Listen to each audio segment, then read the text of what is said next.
Hello, welcome back to Sculpture Saturday. My name is Riley Fichter. I'm the park manager here at Josephine Sculpture Park. For today's video, we're going to be taking a look at a piece that's currently in construction here at Josephine, Remi Remington's TerraHand. Let's go check it out. Hi Remi, thanks for taking the time to talk about your piece with us today. Absolutely, I'm glad to be here. Thanks for having me. Great.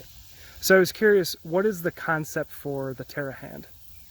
Well, this is my first sculpture, and I'm a traditional installation artist, and I wanted to marry the concept of the installation place or space with the sculpture. So the TerraHand, and Terra meaning earth, is a earth sculpture, and it's also a place where you can sit and reflect. So the concept would be a reflection place and it's very accessible. The way that we started the construction on this would allow anybody to sit in the hand, basically.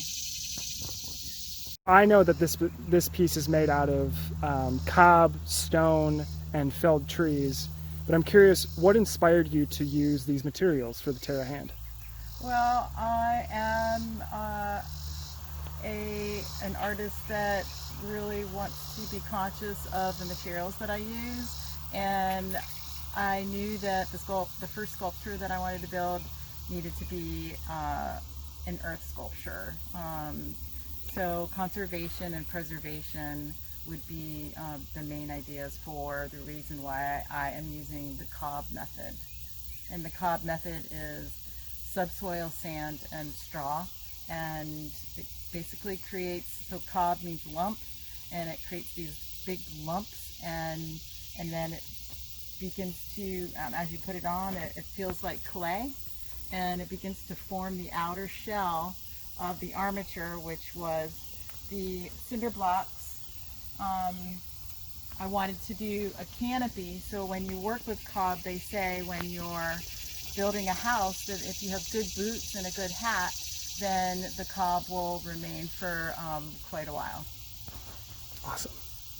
Okay, here's another great shot of what the TerraHand is forming into, slowly gaining that hand shape.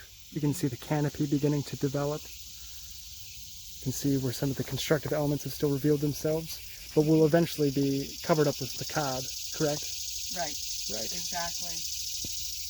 Beautiful. Yeah, it'll get more decorative, more sculpturally looking more like a hand as we go forth, and then we'll be using rocks. I'll be putting a lime plaster over it as a protective, and also including some indigenous marks, Cherokee and is it Shawnee? Yeah, Cherokee and Shawnee and Osage modified marks on the piece. Okay, so you mentioned prior that this is your first major sculpture in the park, is that correct? That's correct. So thinking about that, how have the challenges of creating this sculpture informed your current practice, and where do you see your future works going as a result of this process? Well, I totally see myself building maybe not more hands, although I would love to build some more hands. I'm having visions of other larger sculptures with this, creating sculptures with this process, and it's also inspired thoughts of building my own house. So wherever that is, but this is definitely creating awareness for the way we use our natural resources and how building in this country and all around the world can actually be done. This is a natural process of building. It doesn't strip the land, and it gives back to the land. It creates the cycles that we need to hold on to and value. It's very powerful. Yeah. Well, thank you so much, Remi. This has been Thank you. a great interview. Thank Again, make sure to come out and check out Remi's newest piece, the TerraHand, upon its completion and during its construction process here at Josephine Sculpture Park. See you, Remi. Bye.